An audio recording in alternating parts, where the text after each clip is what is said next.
Македонската економија тоне, народот трпи за лепа, функционерите од власта си ги полнат своите джебови и немаат ниту шајка заковано. Лидерот на ВМРО ДПМН Христијан Мицкоски во гостување на Алфа со остра критика кон властите. Заев дозволи дури 55.000 луѓе да останат без работа, а за дури 4% е намален бројот на вработените во индустријата. И додека луѓето мака мача да го поминат месецот, цените на производите вртоглаво растат. За 25% е поскапено маслото за готвење, а постојано растат и цените на нафтените деривати. Имате индустријско производство кое што во првите 2 месеца од оваа година, споредно со првите 2 месеца од минатата година, кога уште немаше криза, е помало за 12%. 12% е помало. Имате помал број на вработени во индустријата, 4, нешто проценти. Страотна е ситуацијата. Страотна. Имате 50.000 луѓе кои што ги изгубиле своите работни места. Имате нови дополнителни 3 денари акциза на нафтата од пред некој ден и затоа поскапе дизел горивото.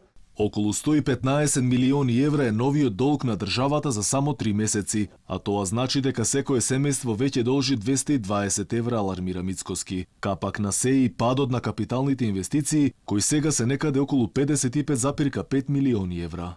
Среќа што банкарскиот систем ни е здрав, среќа што можеби има разумни луѓе се уште во Народната банка кои што претпоставувам ќе ги вразумат и ќе им кажат дека вака работата не иде.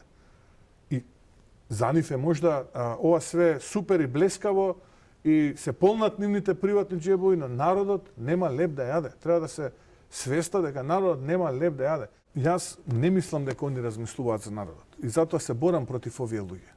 Мислам дека мислат за себе и не знаат стратешки да размислуваат.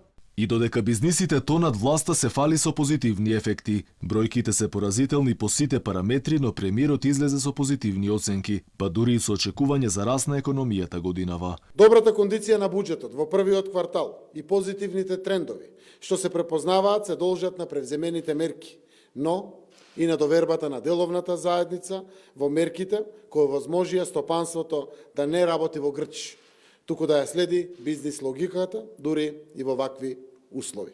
И покрај критиките за државната помош среде криза, која стопанството редовно ја критикува како задоцнета и недоволна, од владата вела дека состојбата била добра. Паралелно критично е во речиси сите сектори, а најпогодени се угостителите и текстилните работници.